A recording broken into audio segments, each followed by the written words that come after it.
বিসমিল্লাহির রহমানির রহিম। সুপ্রিয় দর্শক, আসসালামু আলাইকুম। আধুনিক কৃষি টিভি ইউটিউব চ্যানেলে আপনাদের স্বাগতম। দেশ ও দেশের বাইরে থেকে যেখান থেকে আমাদের অনুষ্ঠান দেখছেন, আপনাদের সকলের দীর্ঘায়ু এবং সুস্বাস্থ্য কামনা করে শুরু করছে আমাদের আজকের প্রতিবেদন।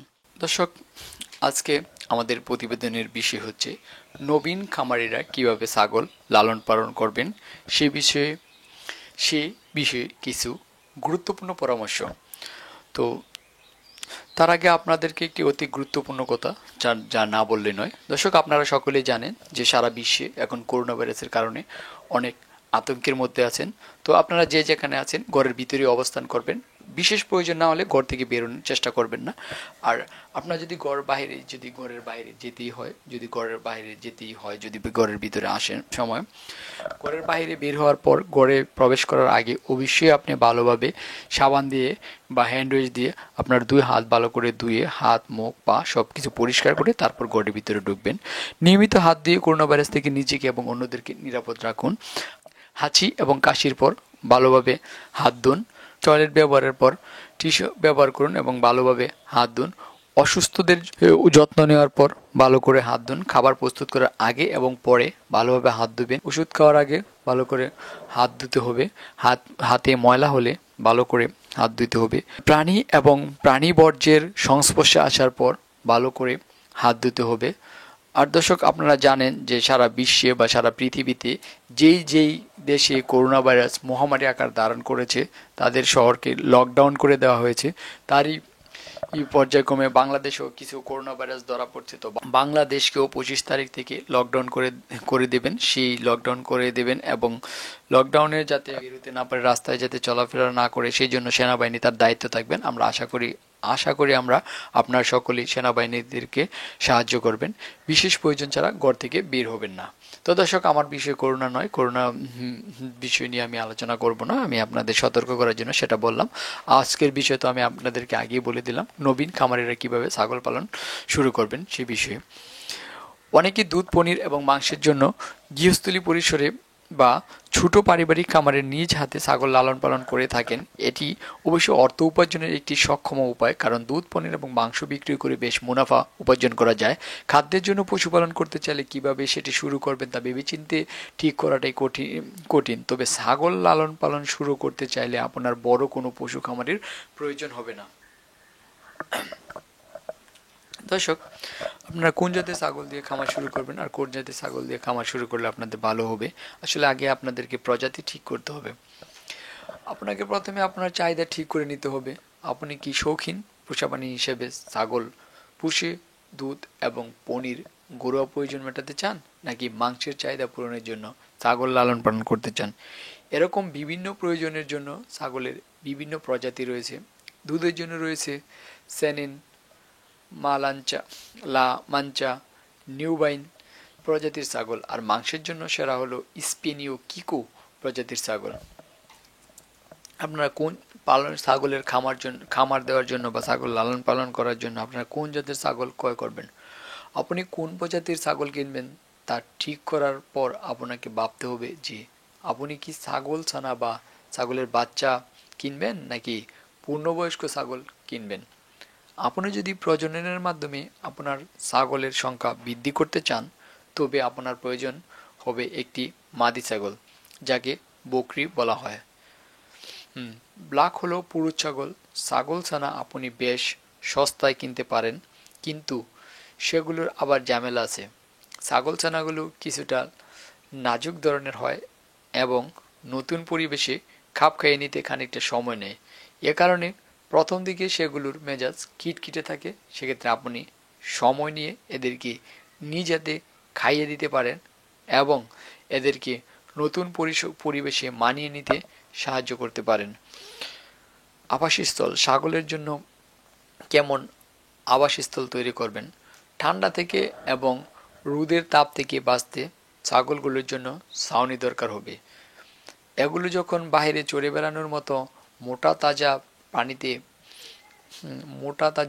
প্রাণীতে পরিণত হবে, তখন ক্ষতিকর জিনিস থেকে বাঁচতে এদের ছোটোখাটো হলেও একটি ছাউনি দরকার হবে। এদের আবাসস্থলের চারপাশে বেড়া, দেয়াল ও প্রজনন হবে ছাগলকে যদি ঘরের দিকে পরিবেষ্টিত না রাখা হয় তবে অনেক সময় এরা চড়ে বেড়াতে গিয়ে পথ ভুলে হারিয়ে যেতে পারে এবং শিকার প্রাণী পালনের মধ্যে শিকার প্রাণী পালনের মধ্যে ঢুকে এদের অনেকগুলোকেই মেরে ফেলতে পারে। যে জায়গায় এদের আবাসস্থল তৈরি করা হবে সেই জায়গায় খাদ্য এবং সুস্বাদু পানির ব্যবস্থা রাখতে হবে।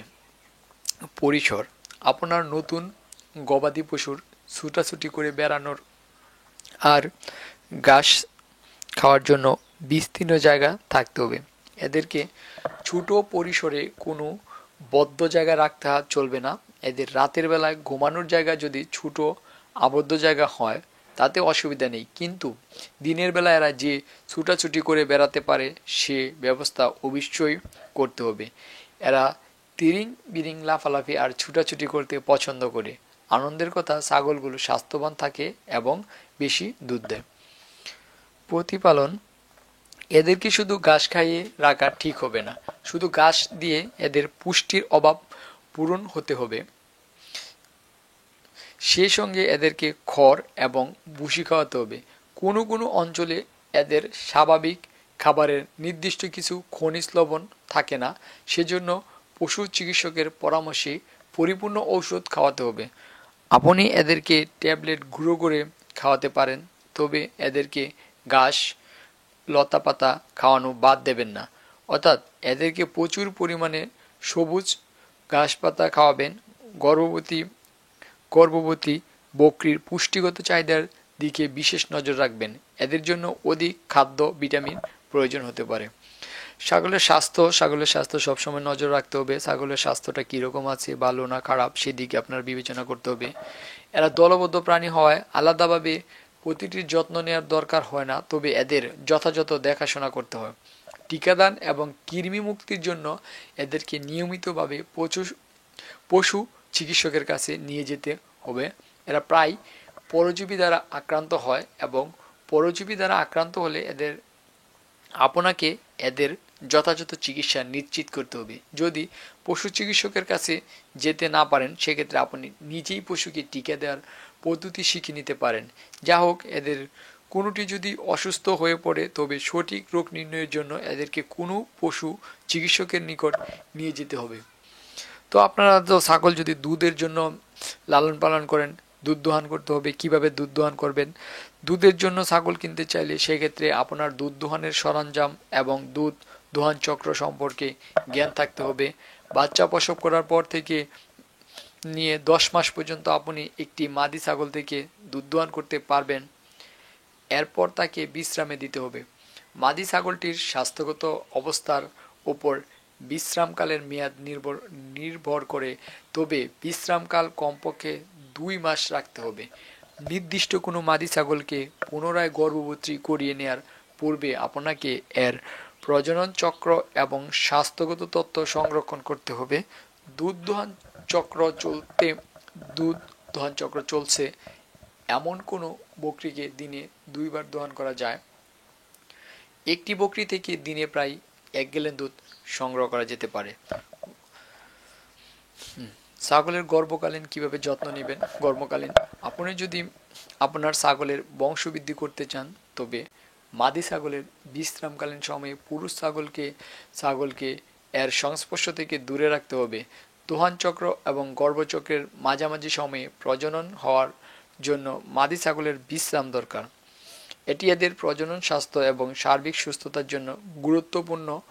আপনি যদি বংশবৃদ্ধির উদ্দেশ্যে ছাগল পালন করতে চান তবে আপনাকে ছাগল পালনের আকার সম্পর্কে ভেবেচিন্তে নিতে হবে।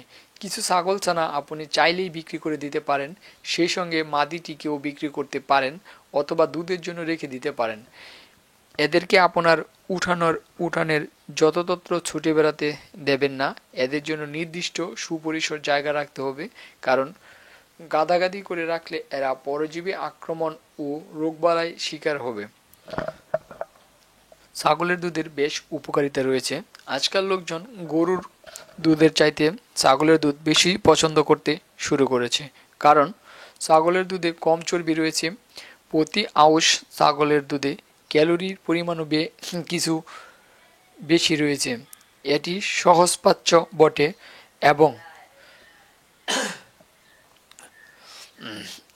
সহজপাচ্য বটে এবং গরুর দুধে যাদের সমস্যা আছে তাদের জন্য এটি একটি ভালো বিকল্প হতে পারে। দুধ থেকে পনির, ছানা ইত্যাদির মতো অনেক ধরনের সুস্বাদু খাবার তৈরি হয়। অনেক খাবার রান্নায় এটিকে গরুর দুধের উত্তম বিকল্প হিসেবে ব্যবহার করা যেতে পারে। দুধ বিক্রি করার সময় দেখবেন আপনার এলাকার অনেক পরিবার তা কিনতে চাইবে। মুনাফার জন্য ছাগলের দুধ বিক্রি করা অনেক উপায় রয়েছে। তো দর্শক, আমরা তো এখন ছাগলের দুধের অপকারিতা সম্পর্কে অনেক কিছু জানলাম। তো এবার আমরা জানবো যে আসলে ছাগলের দুধ দোহানোর জন্য কিছু সরঞ্জাম দরকার হতে পারে। কি কি সরঞ্জাম আপনারা নেবেন? প্রতিপালনের জন্য ছাগল কেনার সময় যেমন ভালো দেখে কিনবেন, তেমনি দুধ দোহানের যন্ত্রপাতি আপনাকে দেখে শুনে ভালোটা কিনতে হবে। আপনার কোন ধরনের যন্ত্রপাতি দরকার তা নির্ভর করে আপনার ছাগলগুলোর আকারের উপর, এবং আপনার দরকার হবে সোয়া 1 গ্যালন মাপের একটি স্টিলের বালতি। এটিতে করে আপনাকে দুধ সংগ্রহ করতে হবে।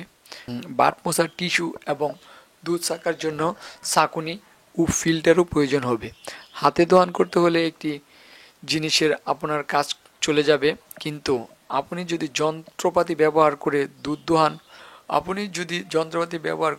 দোহান করতে চান, তবে আপনাকে একটি যন্ত্র কিনতে হবে। সেটাতে একটি সংগ্রহক নল ও দুধ নামানোর একটি চোষক রয়েছে। ছাগলের প্রজাতি, পালনের আকার এবং তা শৌখিন পোষাপ্রাণী হিসেবে পালন করা হবে কিনা তা সম্পূর্ণ নির্ভর করে ছাগলের মালিকের উপর। প্রতিটি মানুষই আলাদা। ছাগল পালনকে আপনি শুধু অতিরিক্ত কিছু অর্থ উপার্জনের একটি আকর্ষণীয় উপায় না ভেবে এটিকে দুধ এবং মাংসের যোগান দেওয়ার প্রাথমিক পেশা হিসেবে গ্রহণ করতে পারেন। ছাগল পালনের মাধ্যমে দুধ এবং খাদ্য উপাদান করে খামারের মালিক অর্থ উপার্জন করতে পারেন।